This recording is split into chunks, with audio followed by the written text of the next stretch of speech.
Bom dia a todos. Nossa aula hoje é sobre fases da licitação. Hoje nós vamos concluir a matéria de licitações públicas. Na semana retrasada, que foi a nossa última aula, antes da semana do estudante, nós vimos aí os tipos de licitação, as modalidades de licitação. Nós trabalhamos lá a Lei 8666 e hoje a gente vai trabalhar as fases da licitação, né? O que você precisa saber inicialmente é que essas fases que nós vamos trabalhar agora, elas são comuns àquelas modalidades de licitação que estão na Lei 8666. Concorrência, tomada de preços, convite, leilão. Mas essas fases, nessa ordem que a gente vai estudar hoje, não se aplica a modalidade que é o pregão eletrônico. Ou pregão eletrônico. A gente tem duas modalidades. Ele pode se dar presencial, mas ele pode se dar de forma eletrônica. Eu não trabalhei pregão com vocês ainda, que vai ser o final da aula de hoje, não porque eu tenha esquecido, não. É por questões didáticas mesmo, você vai entender por quê. Como essas fases da licitação são comuns, são iguais para todas as modalidades que estão na Lei 8666 e é diferente para o pregão, para que você não se confunda, eu vou deixar isso para estudar pregão no final da aula e você vai entender que há uma inversão, uma diferença na ordem das fases quando se trata de pregão eletrônico, tá bom? Porque ele veio depois da Lei 8666, ele vem através de uma Lei 10.520 em 2002, né? E ele vem através de uma outra lei, uma lei esparsa, então ele não consta lá na Lei 8666 como sendo modalidade de licitação, mas ele é. Então nós vamos tratá-lo de forma separada hoje no final da aula, que é para você não fazer confusão, tudo bem? Então eu não esqueci de trabalhar pregão não, tá? É para manter aí uma didática mais fácil para vocês compreenderem. Bom, inicialmente, então, é bom a gente dizer que a licitação, ela compreende basicamente duas fases. Não é etapas, não, é fases aqui. A primeira seria uma fase interna, que é aquela parte ali, aquele momento em que a administração pública está organizando o procedimento licitatório. E com a elaboração do edital, se nós, dependendo da modalidade de licitação, vai ser através da publicação de um edital, ou através do envio, né, preparando a carta convite, que é a modalidade convite, para estar encaminhando essa carta convite. Então, a primeira fase é essa fase interna, tá?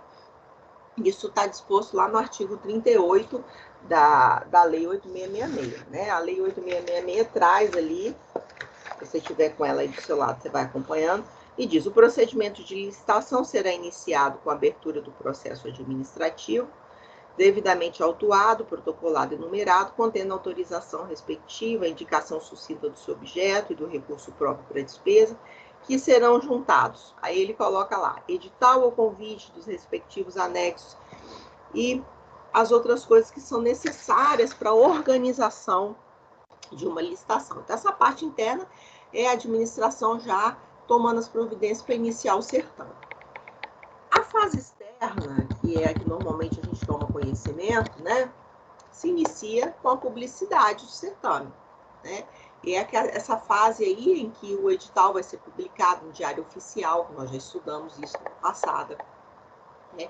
Em Diário Oficial ou Jornal de Grande Circulação.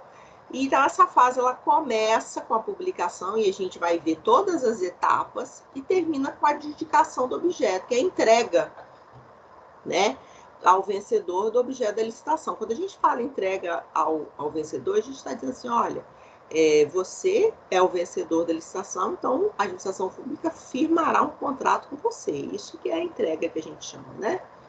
É dar ao vencedor essa possibilidade de assinar um contrato com a administração pública. Então a gente vai ver que a fase externa, ela é composta dessas etapas ou fases aqui dentro dela, que é a abertura, com a publicação do edital ou envio da carta convite, a habilitação, que a gente vai estudar, a classificação, que para alguns doutrinadores vem com o nome de julgamento, tá? Mas é classificação ou julgamento, que aqui é a análise das propostas, e a seleção da proposta mais vantajosa. A homologação, que a gente vai ver, é o reconhecimento da administração pública da legalidade, o certame, e a adjudicação, que é atribuir ao vencedor o objeto, né, da licitação. Se é uma obra, a obra será sua, né? Você vai firmar um contrato com a administração pública para realizar aquela obra, por exemplo, se o objeto da licitação foi a realização de uma obra pública.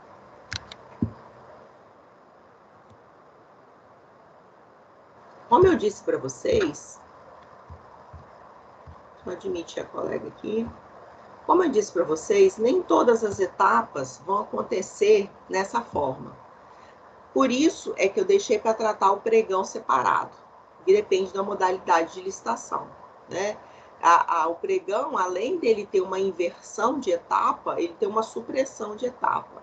Agora, as outras modalidades que nós já estudamos na aula passada, elas vão obedecer todas essas etapas que a gente vai estudar agora, tá bom?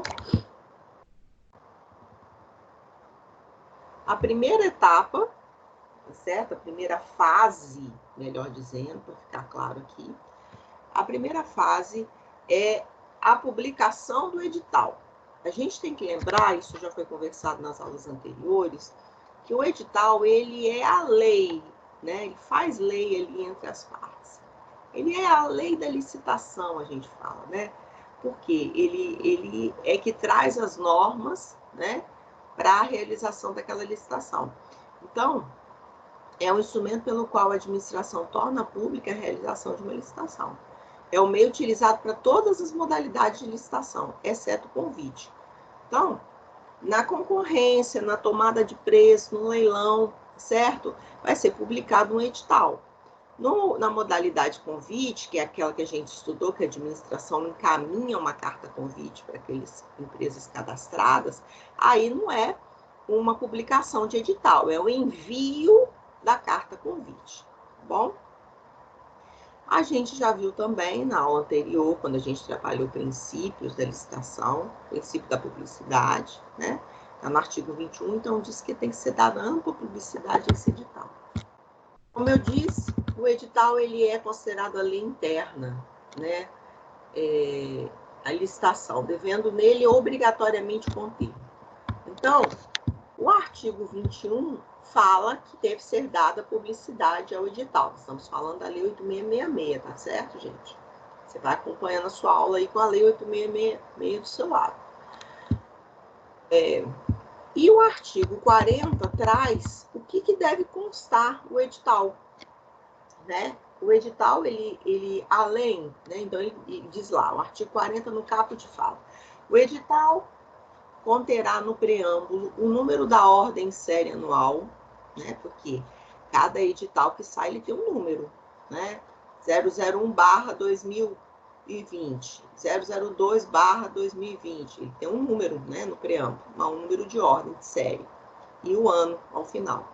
O nome da repartição interessada e do seu setor, né? Qual é o órgão que está realizando, a modalidade, tá? O regime de execução, o tipo de licitação, então a modalidade, se é concorrência, se é tomada de preço, se é leilão, né? O regime de execução, o tipo de licitação, se é melhor preço, se é preço e técnica, se é só técnica, se é o maior lance, né? A menção de que será regida por essa lei, então a menção de que aquele edital é regido pela Lei 8666, o local, dia e hora para recebimento da documentação da proposta, bem como para o início de abertura dos envelopes, e indicará obrigatoriamente o seguinte. E aí, o artigo 40, ele vai trazer vários incisos, dizendo o que deve ter dentro do edital, além disso que a gente acabou de falar, além do preâmbulo, da parte inicial. Esse artigo 40, ele estabelece alguns aspectos, por exemplo, local, dia e hora para recebimento da documentação das propostas, para abertura do envelope, o objeto da licitação em descrição sucinta, vai ser compra de mercadoria? De qual mercadoria? Vai ser uma obra? Vai especificar, né? Com descrição sucinta e clara. proibindo-se objetos descritos de maneira genérica, para não dificultar aí a elaboração das propostas. Também nós vamos ter lá exigência de previsão de um prazo e condições para assinatura do contrato, as sanções no caso de inadimplemento das obrigações contratuais, a exigência para o estabelecimento das condições para participação na licitação, tá? E a previsão para o critério de julgamento das propostas, com disposições claras e parâmetros objetivos.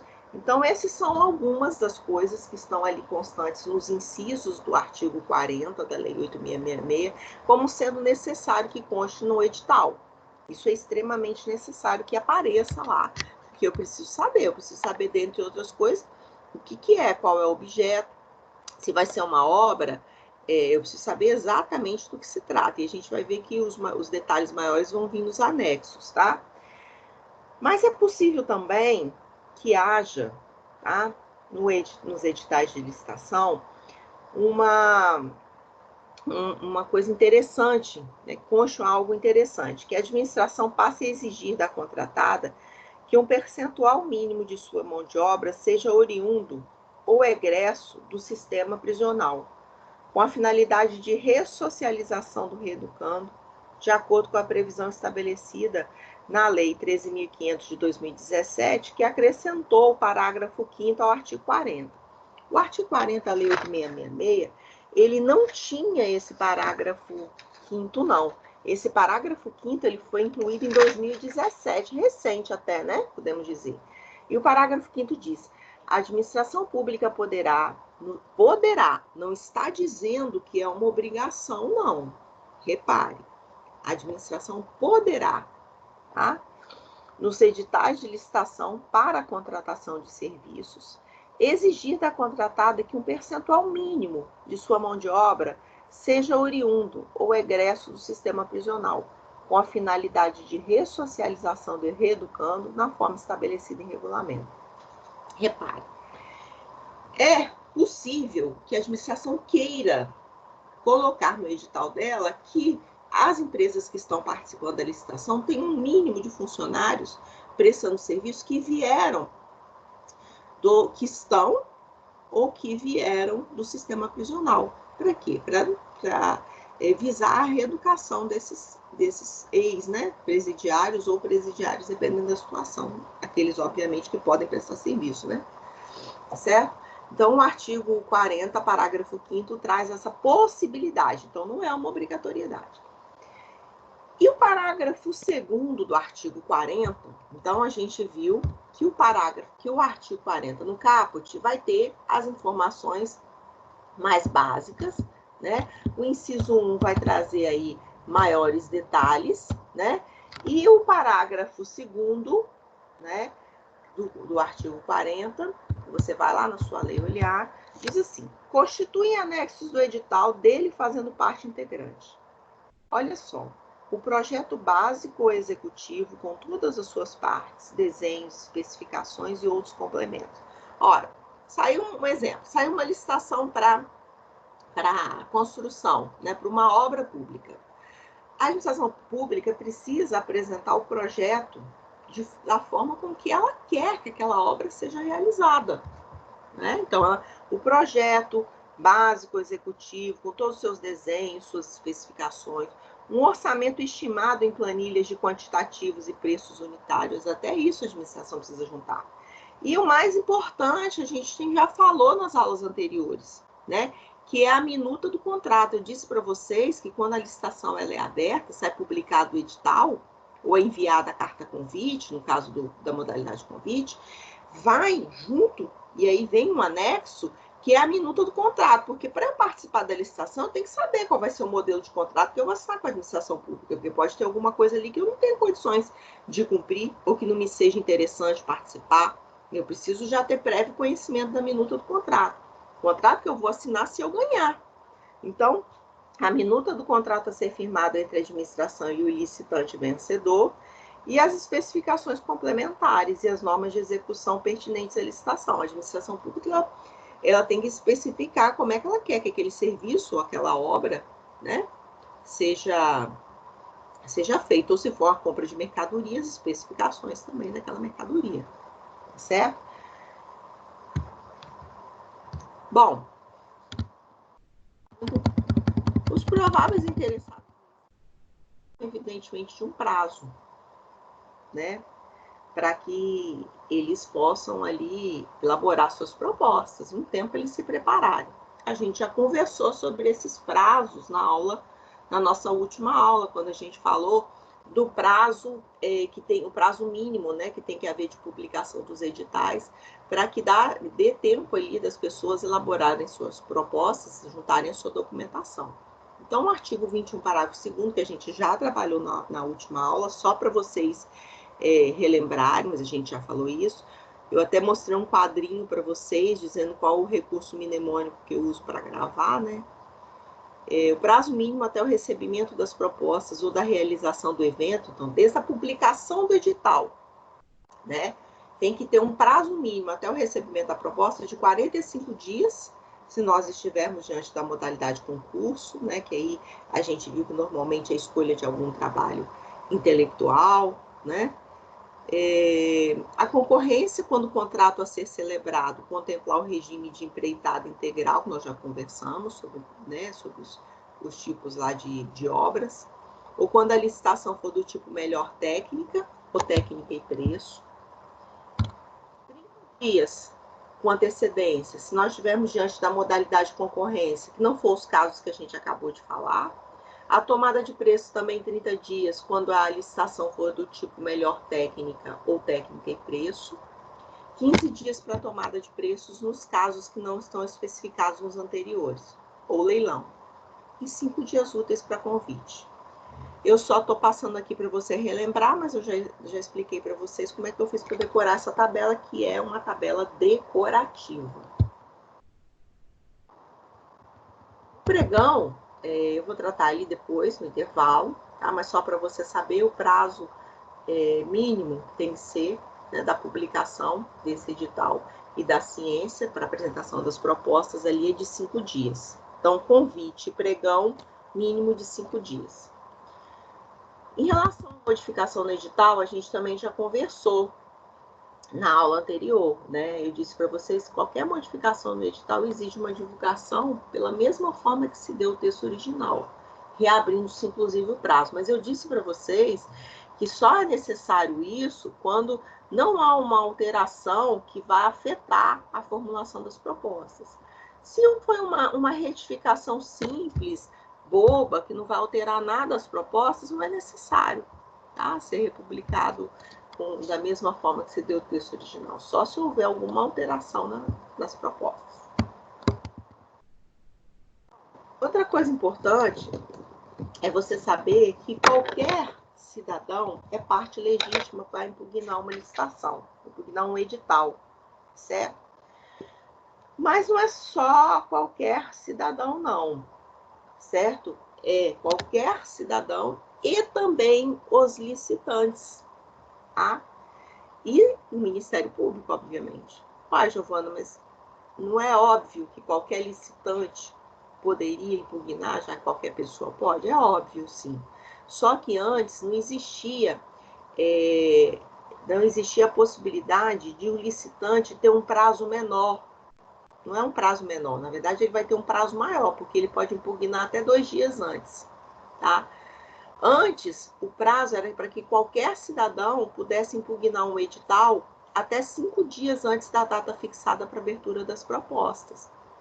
O próprio artigo 41, parágrafo 1º, fala: a administração não pode descumprir as normas e condições do edital, a qual ela está estritamente vinculada. A gente já estudou que isso é um princípio, chamado princípio da vinculação ao edital, né? E o parágrafo 1º fala, olha só, qualquer cidadão é parte legítima. Qualquer cidadão é parte legítima para impugnar o edital de licitação por irregularidades na aplicação dessa lei, devendo protocolar o pedido até 5 dias úteis antes da data fixada para abertura dos envelopes, devendo a administração julgar e responder até 3 dias úteis, sem prejuízo da faculdade do parágrafo 1º do artigo 113. Olha só, interessante. Qualquer cidadão, então, se ele tomar ciência que alguma daquelas normas que estão no edital, elas estão sendo descumpridas, né? Ou alguma irregularidade, ou alguma ilegalidade, ou frustrando, por exemplo, a administração pública colocando especificações demais, né? Que frustrem aí a competição, qualquer cidadão até 5 dias antes da data para abertura dos envelopes pode. Só que veja bem, o parágrafo 2º, ele foi dado nova redação em 1994.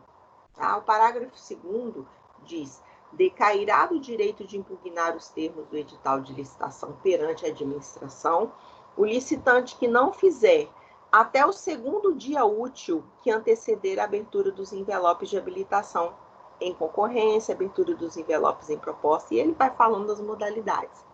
Bom, então, em suma, qualquer pessoa até 5 dias antes da abertura do envelope pode impugnar um edital. E você, licitante, que está participando da licitação, 2 dias antes, porque pode ser que você tomou ciência só faltando 2 dias, certo? Você já pode impugnar. Quando eu falo você pode impugnar, eu estou me referindo a uma impugnação administrativa, tá certo? Por que eu estou falando nesses prazos? A lei está falando nesses prazos em relação a uma impugnação feita na esfera administrativa perante a própria administração pública. Por que isso? Porque se houver alguma ilegalidade, é claro que eu posso me socorrer ao Poder Judiciário, tá certo? É claro que isso, em princípio, da inafastabilidade da jurisdição. Isso é fato. Nós estamos nos referindo aqui à impugnação que é feita na esfera administrativa, perante a própria administração pública. Tá? Então, qualquer um pode, até 5 dias antes, e o licitante, quem está participando ali da licitação, tá certo? Até 2 dias antes. O próprio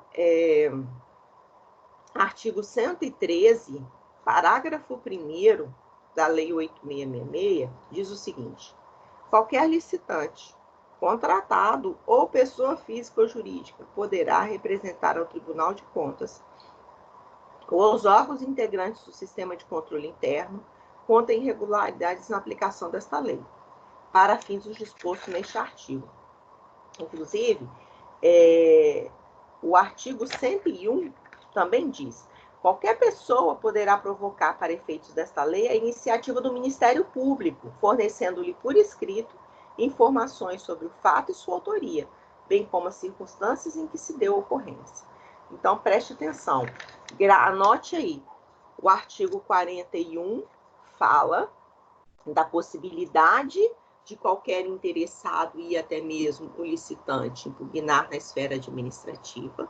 O artigo 113 da Lei 8.666, parágrafo 1º, fala que qualquer licitante, contratado, pessoa física ou jurídica, pode representar o Tribunal de Contas. Então, se você está falando de uma licitação que está ocorrendo, realizada pelo Estado do Espírito Santo, por um município localizado aqui, essa irregularidade pode ser levada a conhecimento pelo Tribunal de Contas do Estado. Se você está falando de uma licitação que está sendo realizada pela União, pelo governo federal, aí você leva a conhecimento do TCU, do Tribunal de Contas da União, certo?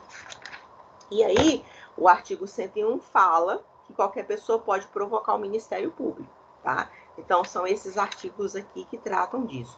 O 41, o 113, parágrafo 1º, e o 101, tá certo? Quando a gente está...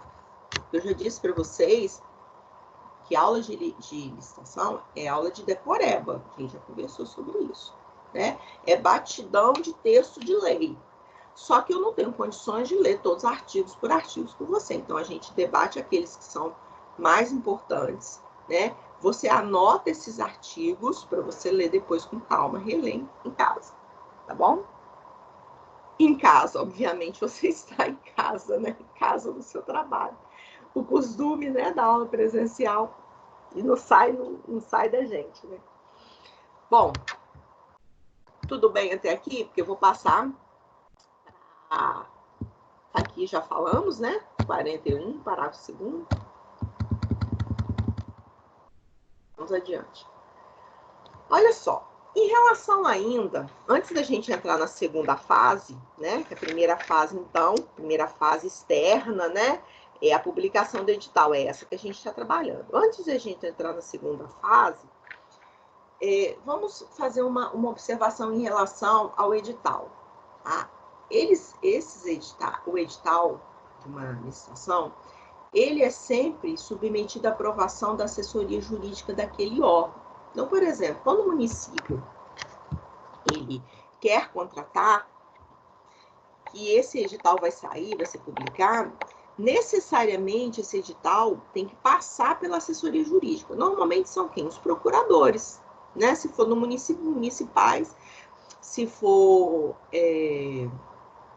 do estado, PGE, se for da União, né, o procurador-geral.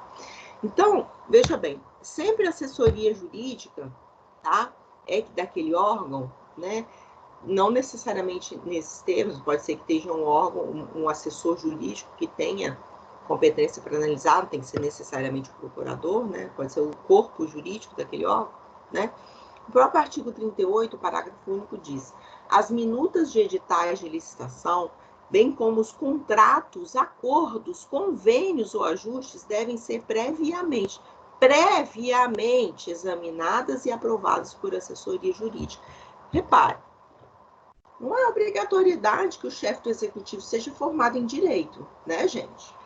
Então, se vai sair alguma licitação, ela tem que estar dentro de acordo com a lei, princípio da legalidade. Então, a assessoria jurídica, previamente, tem que analisar a minuta. E o contrato também. Lembra que a minuta do contrato vai vir em anexo, junto do edital? Tem que analisar para ver se está tudo dentro da legalidade. Tá?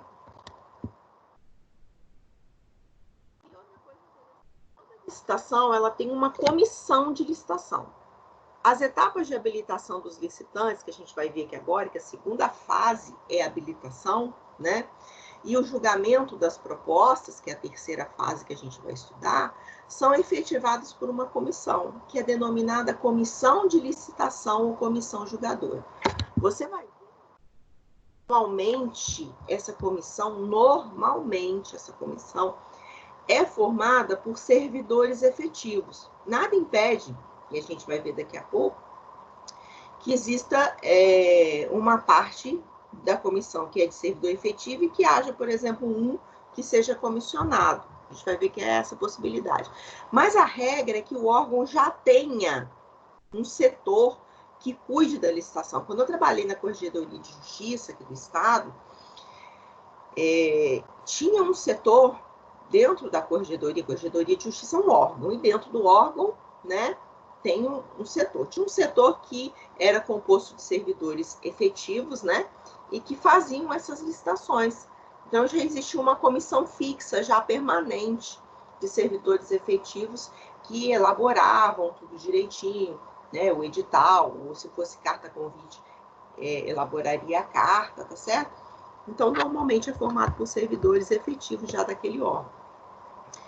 O artigo 51 fala, da Lei 8.666, a habilitação preliminar, a inscrição em registro cadastral, a sua alteração ou cancelamento e as propostas serão processadas e julgadas por uma comissão permanente ou especial, no mínimo de 3 membros, sendo pelo menos 2 deles servidores qualificados pertencentes aos quadros permanentes do órgão da administração responsáveis pela licitação.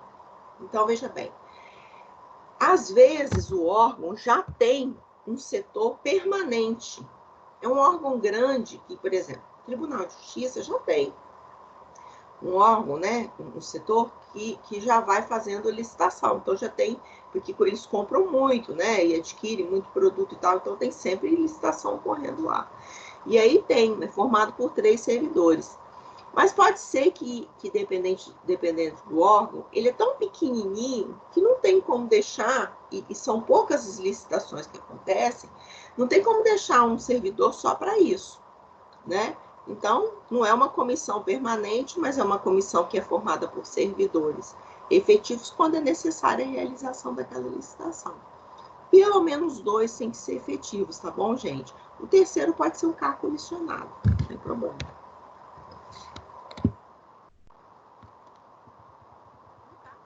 carta convite, que não é publicação de edital, lembra? É a redação de uma carta convidando aquelas empresas que têm cadastro com a administração pública. Então, no caso do convite, a comissão de licitação, excepcionalmente nas pequenas unidades administrativas, e em face da exiguidade pessoal dos poucos funcionários disponíveis, poderá ser substituída por um servidor formalmente designado pela autoridade competente. É aquilo que eu falei, às vezes acontece que, por exemplo, o município, vamos pegar um município aí de Jaguaré, um exemplo, ou de uma outra cidadezinha pequena. Às vezes a comissão, ela não é uma comissão permanente, porque não tem licitação, né, constante. E a modalidade é convite, é só redação de carta e para ser encaminhada. Então, nesse caso, pode ser um servidor que vai ser designado pela autoridade competente para redigir, no caso do convite, né, redigir a carta convite. O parágrafo 3º fala, parágrafo do artigo 51, olha aí. Membros da comissão de licitação responderão solidariamente por todos os atos praticados pela comissão, salvo se posição individual divergente estiver devidamente fundamentada e registrada em ata lavrada na reunião de que tenha sido tomada a decisão. O que significa? Como a comissão é um colegiado, são pessoas reunidas, o que eles votarem, tá? Deixa todo mundo responsável solidariamente por aquilo que eles decidiram em conjunto. Agora, você faz parte dessa comissão de 3 e você não concorda com aquilo, você acha que alguma ilegalidade está sendo praticada, ou às vezes não é ilegalidade, alguma falta de formalidade que não está sendo observada ali naquela licitação. Você conseguindo em ata, porque toda reunião da comissão tem que ser lavrada uma ata, você conseguindo em ata que você discorda da posição dos outros dois, por exemplo. Aí sim, você sai fora da responsabilidade solidária. Tá? E agora, a gente vai entrar na segunda fase. Tá? Na segunda fase. Então, a gente diz que dentro dessa fase externa, nós temos aí a publicação do edital, que é a primeira fase, né? E agora a gente vai para a segunda fase, que é a habilitação dos licitantes. Tá? É aqui, gente, que todo mundo que quer participar vai juntar a documentação para comprovar os requisitos que são exigidos pela licitação. Então, é aqui, nessa fase da habilitação, que vai ser juntada a documentação e que a administração pública vai verificar se os licitantes preenchem esses requisitos que estão lá no edital, com o fim de assegurar que, uma vez o vencedor, tenha condições adequadas de cumprir o contrato. Por quê? Porque é aqui que a documentação vai ter que ser analisada. A gente vai ver depois no intervalo. Eu vou deixar até para depois do intervalo, que é para a informação decantar e você não confundir. Você vai ver que no pregão isso é diferente, tá? Você vai ver que no pregão essa fase não é agora, não é a segunda fase, não. E essa segunda fase, que é a fase de habilitação, ela se aplica aqui, então, lembrando, para a modalidade de concorrência, tomada de preços, certo? Convite e leilão. Não se aplica, não é considerada a segunda fase no pregão. Há uma inversão no pregão que a gente vai estudar depois. Então, a habilitação dos licitantes, ela vai verificar todas essas documentações, tá? Aí você fala assim, Giovana, essa exigência, né, de que os licitantes, eles preencham os requisitos, essa obrigatoriedade já está onde? Essa obrigatoriedade vem desde lá do artigo 37 e 21 da Constituição, que fala, ressalvados os casos especificados na legislação, as obras, serviços, compras e alienações serão contratadas mediante um processo de licitação pública que assegure o quê? Igualdade de condições de todos os concorrentes, com cláusulas que estabeleçam obrigações de pagamento, e pererê pororô, e vai em diante. O que significa aqui? Significa que é necessário, para que haja uma escolha justa e uma análise da proposta mais vantajosa para a administração pública, que haja uma ampla concorrência E isso a gente estudou quando a gente viu também o princípio da isonomia ou da igualdade.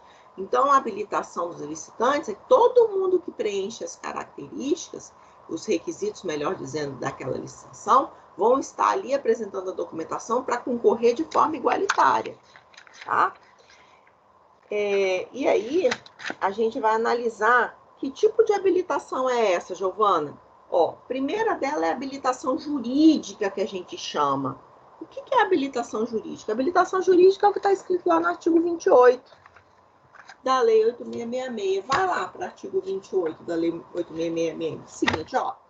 A documentação relativa à habilitação jurídica, conforme o caso, constituirá cédula de identidade, registro comercial, no caso de empresa individual, ato constitutivo, que é o estatuto daquela empresa, ou contrato social, devidamente registrado, e em se tratando de sociedades comerciais, no caso de sociedades por ações, acompanhado de documentos de eleição dos seus administradores, a inscrição do ato constitutivo, no caso das sociedades civis, acompanhado de prova da diretoria em exercício, é a documentação que comprove a personalidade jurídica de quem está licitando, quem está participando.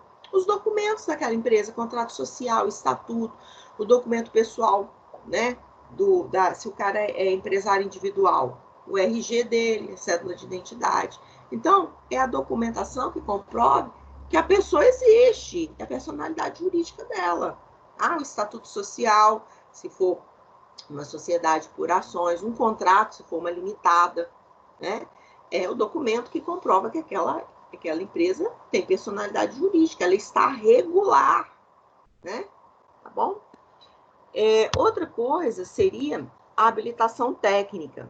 A habilitação técnica, também chamada de qualificação técnica, é o que está no artigo 30.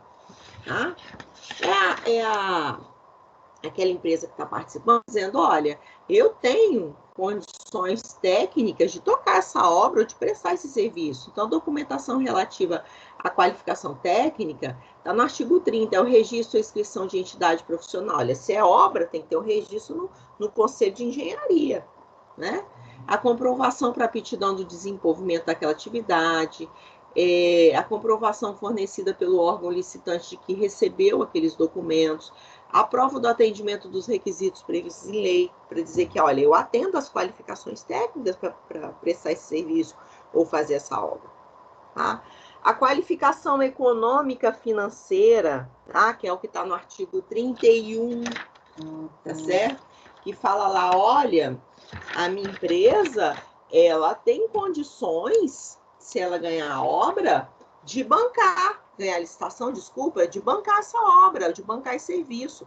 Então, vai juntar o balanço patrimonial, o artigo 31, a documentação relativa à qualificação econômico-financeira, limitar-se-á ao balanço patrimonial e as demonstrações contábeis, a certidão negativa de que não está, que aquela empresa não sofreu falência ou concordata, né? Porque o texto aqui está dizendo concordata, porque a lei é de 93, você sabe que agora não existe mais concordata, é recuperação judicial, né? Mas como a redação é de 1993, naquela época existia concordata. Então, veja bem, é a comprovação de que se a minha empresa ganhar, a minha empresa tem condições financeiras de bancar aquela obra, de prestar aquele serviço, tá? É a qualificação econômica financeira. A regularidade fiscal e também a regularidade trabalhista, aí, ó, nesses dois últimos, tá? É o que está no artigo 29. Olha, eu tenho que comprovar de que eu não tenho dívida com o fisco, tá certo?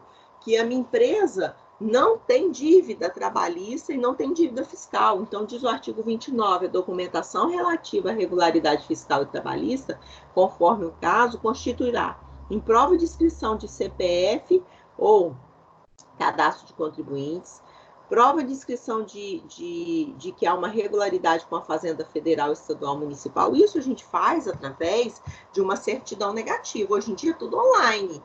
Então, você vai lá no site da Receita Federal e faz lá, você solicita, né, serviços, certidão negativa. Vai gerar uma certidão online. tá certo? Por quê? Porque você não pode ter dívidas com a Receita Federal, Estadual nem Municipal. Você não pode ter dívida de FGTS, dívida previdenciária, dívida trabalhista, tá certo? Quando eu digo você, empresa que está participando da licitação. Nas minhas aulas de tributário, quem já foi aluno meu de tributário sabe que quando eu explico sobre a certidão de ônus, de inexistência de ônus, né? Eu explico a possibilidade, dou o exemplo, inclusive, da licitação, de que você participe de uma licitação mesmo tendo dívida fiscal. Como? Você tem uma dívida fiscal, mas você adere ao parcelamento tributário. Quando você adere ao parcelamento tributário, suspende a exigibilidade do crédito tributário. A administração pública ela te dá uma certidão positiva com efeito de negativo. Ela diz, olha, você deve, mas você é um bom pagador, você está pagando parcelado direitinho. Com essa certidão, você consegue participar da licitação. Então, mesmo que você não tenha certidão negativa, mas a sua empresa tem débitos, você parcela aquela dívida, paga a primeira parcela, pagou a primeira parcela, a administração pública já te dá uma certidão positiva, com efeito de negativa, e você já pode participar da licitação, tá? Então, a necessidade, na verdade, de comprovação disso que eu acabei de falar, nessa fase de habilitação dos licitantes. Os licitantes, eles têm que comprovar que eles estão aí cumprindo todos os requisitos que estão dispostos na Lei 8666 e no edital, tá?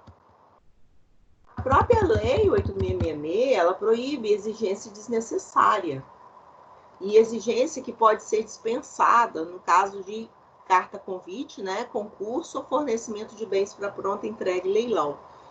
A gente já estudou, quando a gente estudou as dispensas de licitação na última aula, licitação dispensada e dispensável, a gente falou também que em alguns casos a administração pública, aqueles casos de licitação dispensável, que quando a obra ou o serviço ela é de valor baixo, né, pode até não acontecer a licitação, né? Mas a própria Lei 8666 prevê a possibilidade de menores exigências, tá? No convite, que é uma modalidade muito simples, o concurso, tá? E quando está diante de fornecimento de bens, vá pronta entrega. É só adquirir ali 100 resmas de papel, a administração pública vai pagar à vista, certo? Pode ser necessário ali que algumas, pode não ser necessário tantas exigências aí, porque vai ser uma entrega imediata, não vai ser parcelada, vai ser de uma vez só, a administração pública vai pagar aquilo ali à vista, então pode deixar de ter tanta exigência nesse caso. O leilão também. Olha só o que acontece. O que pode acontecer se você não comprovar todos aqueles requisitos que a gente já falou, da habilitação jurídica, técnica, econômico-financeira, da regularidade fiscal e trabalhista? O que acontece se você não comprovar ou não atender a esses requisitos? Tá? Pode gerar a inabilitação da sua empresa e você não vai participar da licitação. Então, essa fase de habilitação é a fase em que é juntada a documentação e a administração pública vai analisar se você pode ou não pode participar. Se você não preencher os requisitos, você é considerado, a sua empresa é considerada inabilitada. Fala, no julgamento das propostas, a comissão levará em consideração os critérios objetivos definidos no edital ou no convite, os quais não devem contrariar as normas e princípios estabelecidos. E o parágrafo 1º diz: é vedada, é proibida a utilização de qualquer elemento, critério ou fator sigiloso, secreto, subjetivo ou reservado, que possa, ainda que indiretamente, elidir, né, proibir aí, impedir o princípio da igualdade entre os licitantes. Quando a gente estudou um dos princípios, que é o julgamento objetivo das propostas, a gente viu que vai ser levado em consideração critérios que são objetivos. A licitação é para selecionar quem vai apresentar o melhor preço, ou quem tem preço e técnica, ou só técnica, ou quem der o maior lance. Os critérios são fixados com base nos tipos de licitação que a gente estudou. E é proibido qualquer elemento ou critério sigiloso, secreto, que possa só ser reservado ou que só uma empresa tome conhecimento para que ela venha a ganhar, por exemplo, a licitação. Certo? E o parágrafo do artigo 44 fala: considerará qualquer oferta de vantagem não prevista no edital ou no convite, inclusive financiamentos subsidiados ou a fundo perdido, nem preço ou vantagem baseada nas ofertas dos demais licitantes. Ainda que haja feita qualquer oferta de vantagem que não foi prevista no edital, a administração pública não pode aceitar. Ainda que inicialmente até pareça mais benéfico, mas não pode. Porque a gente já viu que a administração pública ela está vinculada, o princípio da vinculação do edital. Então, a empresa que está participando ali, os critérios já são definidos, ela sabe quais os critérios que ela tem. Se a licitação for do tipo, por exemplo, melhor preço, eu sei que eu estou concorrendo se eu jogar o preço lá embaixo. Se for melhor técnica e preço, eu sei que eu tenho que ter a melhor técnica com o melhor preço. Os critérios são objetivos. Outra coisa que eu quero falar para vocês e que eu quero que você aprenda agora, isso aqui você não precisa decorar, porque você nunca mais vai esquecer do que eu vou te falar agora, tá? É a diferença entre licitação fracassada e licitação deserta. A licitação fracassada, ela é, caso, eu estou procurando aqui o artigo 48, parágrafo 3º da minha lei para você dar. Eu leio para você. Olha só o que o artigo 48, parágrafo 3º fala. Serão desclassificadas. Vai lá para o artigo 48, parágrafo 3º. Quando todos os licitantes foram inabilitados ou todas as propostas foram desclassificadas, a administração poderá fixar aos licitantes prazo de 8 dias úteis para apresentação de nova documentação ou de outras propostas escoimadas das causas, quer dizer, fora das causas referidas neste artigo, facultada no caso de convite, a redução desse prazo por 3 dias úteis. Repare, o que é uma licitação fracassada? Aqui, diferente da licitação deserta, que a gente trabalhou na última aula, na licitação fracassada, apareceu gente para concorrer, apareceu licitante. Várias pessoas foram lá e apresentaram a documentação que a gente viu na fase de habilitação, tá certo?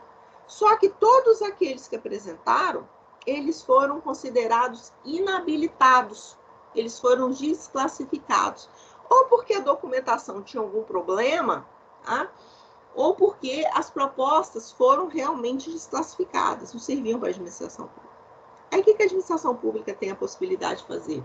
Ela abre um prazo de 8 dias para aquelas empresas que estavam participando a se adequar, tá certo? Se for um problema de documentação, juntar a nova documentação, adequar as propostas. Em caso, ela tem 8 dias para fazer isso, se for concorrência, tomada de preço e leilão. Se for carta convite, que é uma modalidade mais simples de licitação, esse prazo para as empresas que participaram e que estão inabilitadas se adequarem, consertarem, né? Juntarem novas documentações ou novas propostas, no convite esse prazo não é de 8 dias, não, é um prazo menor, um prazo de 3 dias para se adequar, tá? Isso é licitação fracassada. Como que você vai lembrar disso? Fracassada significa que a administração fez tudo para dar certo e ela fracassou. Por quê? Os licitantes não tinham qualificação ou as propostas foram desclassificadas, mas apareceu gente. Só que apareceu foi um fracasso. Você vai lembrar assim, nossa, você preparou uma festa e foi um fracasso, não apareceu ninguém. Lembra de listar? Desculpa. Apareceu gente, mas ninguém gostou da festa, foi um fracasso. Grava aí. Então, na licitação fracassada, apareceu gente, mas ninguém gostou da festa. Nesse caso, apareceu gente, mas a administração desclassificou todo mundo, tá bom? Na deserta é diferente. Na deserta, eu gravo assim, eu lembro do deserto. Só tem eu e Deus, e mais ninguém. Então, na Deserta, só tem administração pública, e não apareceu ninguém, por isso Deserta. Então, lembra que na licitação Deserta, que foi que a gente estudou na última aula, é um dos casos de dispensa de licitação. Lembra? Quando não acudirem interessados, aquele artigo que a gente viu, que tratava do artigo 24 da Lei 8.666, que trata da licitação dispensável, lembra? Da licitação Deserta. Então, Deserta, a administração abriu o edital, publicou o edital, ou mandou a carta convite, não apareceu ninguém, ela ficou sozinha lá. Licitação Deserta. Na Fracassada, não. Apareceu gente, apareceram interessados, apareceram licitantes, mas todo mundo estava desclassificado e inabilitado, ou porque não atendia com a documentação, ou porque a proposta também não atendia a administração pública. Bom, eu gravei assim, né? A banca examinadora, ela é terrível. Ela é terrível pelo seguinte, porque como Fracassada e Deserta são muito parecidas, né? O nome, assim, sugere coisas parecidas, ela coloca um enunciado de uma com a resposta do outro para te confundir, para te levar a erro. Mas agora você não vai esquecer mais. Bom, existe aí uma terceira fase que é chamada de julgamento ou classificação. Então, essa é a terceira fase da licitação. A primeira é a publicação do edital, a segunda é a juntada, né, dos documentos aí pelos licitantes, que é a fase de habilitação, é ali que todo mundo que quer participar vai juntar a documentação e a administração pública vai analisar a documentação daquela empresa, tá? Ela não está analisando proposta, na habilitação ela está analisando com critérios objetivos a documentação. Agora é que ela vai analisar ou vai classificar as propostas. Tem um doutrinador que a terceira fase vai vir com o nome de classificação. E tem doutrinador que vai trazer julgamento. O julgamento e classificação é a mesma coisa. Julgamento das propostas ou classificação das propostas é a mesma coisa, é a terceira fase, tá certo? Leve em consideração aqui o tipo de licitação. Então, a gente fala que ela é subdividida, porque primeiro a administração averigua se a proposta está em conformidade com o edital. Aquela proposta que não estiver em conformidade com o edital, ela vai ser desclassificada. Então, por exemplo, se só um momento, gente, a gente trabalha em home office, aí tem cachorro, tem tudo. Só deixa eu tirar o Apolo daqui.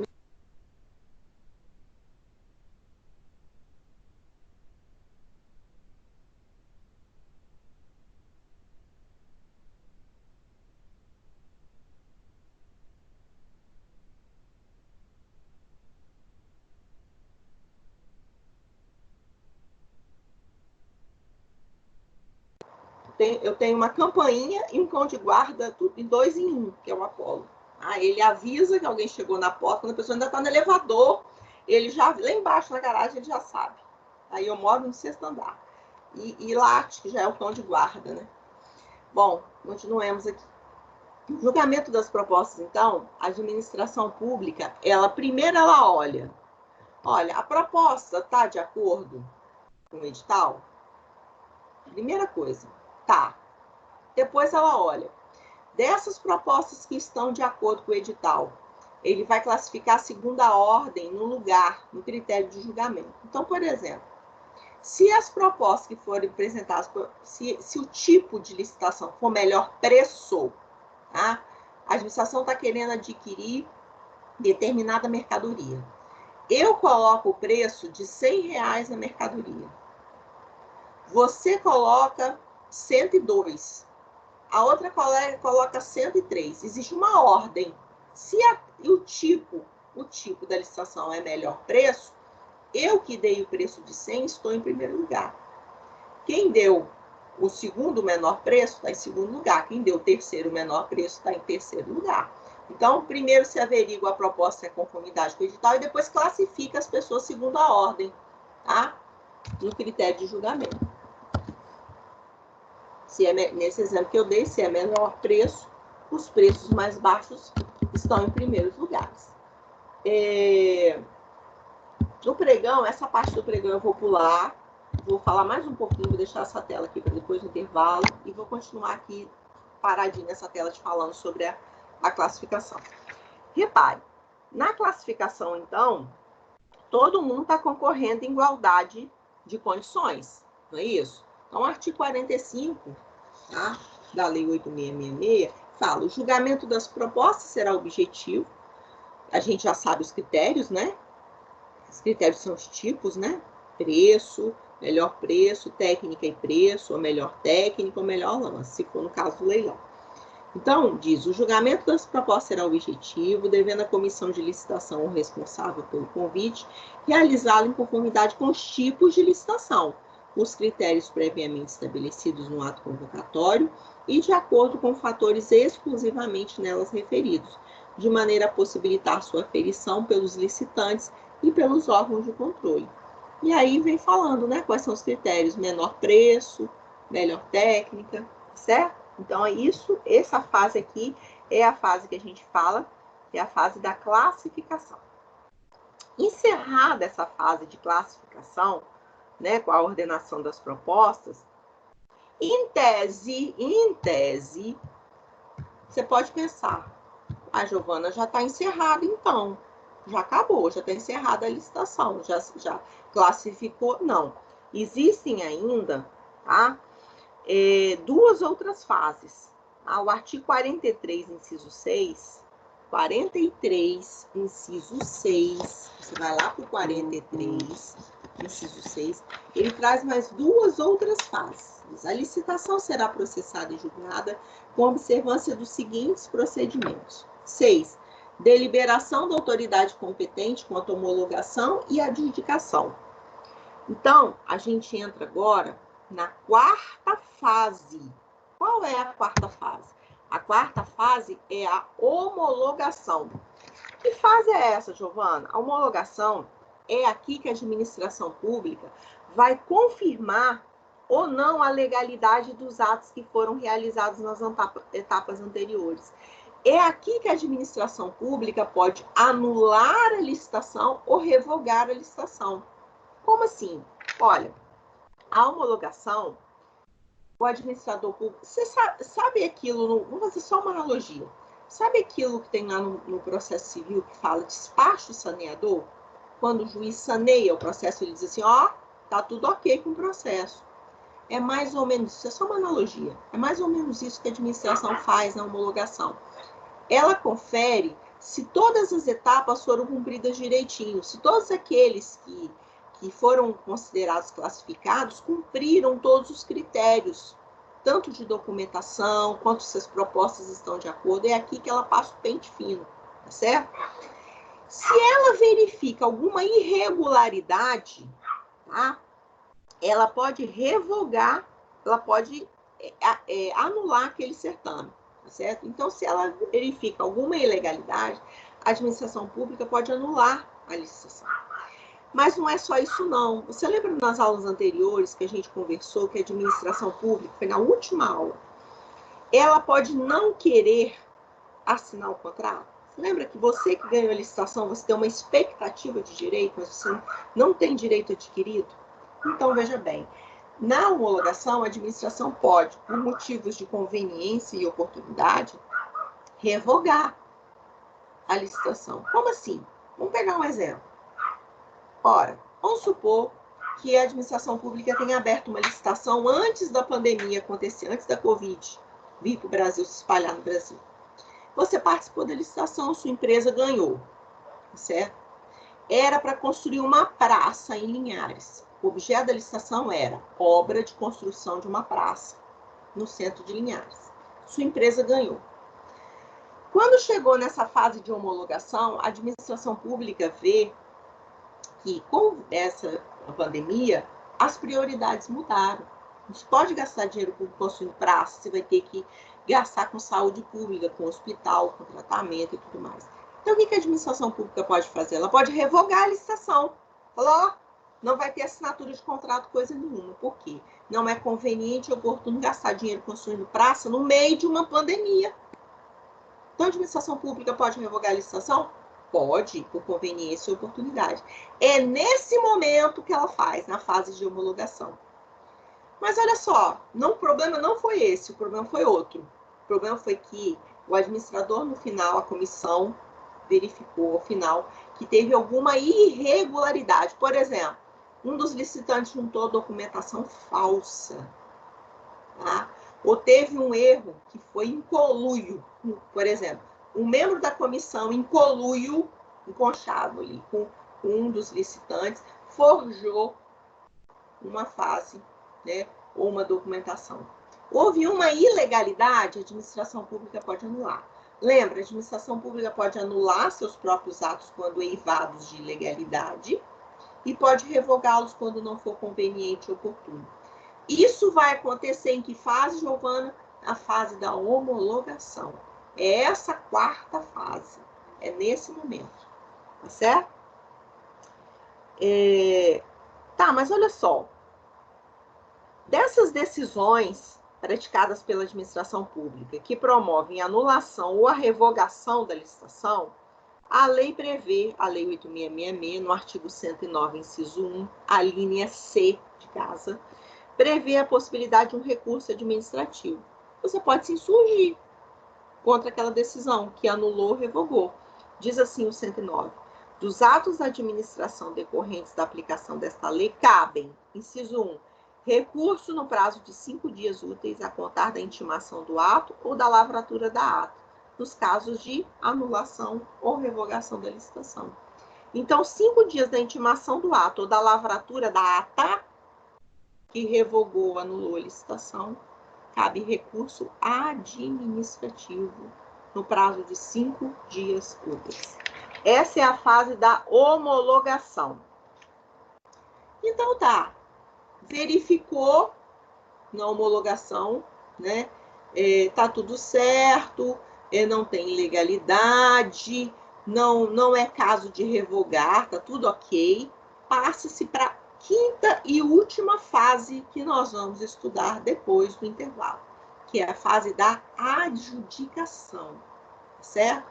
A fase da adjudicação é aquela fase de entrega, né? Você, vencedor da licitação, você vai realizar a obra ou vai prestar o serviço, você vai assinar o contrato administrativo. Essa é a entrega do objeto da licitação, é a adjudicação, tá? Ao vencedor. Essa que a gente vai ver depois do intervalo. Mas eu gostaria que no momento lá que vocês estivessem no intervalo, você pegasse no site do Planalto, se o seu vadimeco não estiver atualizado. Eu não estiver atualizado, eu digo de 2019 para cá. Eu vou te explicar por quê. Porque depois do intervalo nós vamos terminar a quinta fase, que é a fase de adjudicação, e vamos entrar em pregão, que é aquela outra modalidade de licitação que eu estou tratando separada. É a Lei 10.520 de 2002. Então, essa Lei 10.520 de 2002, que trata do pregão eletrônico, que eu quero que você separe aí para você acompanhar a aula, ela tem muitos decretos que regulamentam ela, que regulamentam o pregão eletrônico. Só que teve um decreto de 2019 que alterou o pregão eletrônico. Então, eu quero que você entre no site do Planalto, se o seu vadimeco for anterior a 2019, e baixe a Lei 10.520, que é a lei do pregão, e o decreto 1024, decreto 1024 de 2019. Esse decreto, 10.024.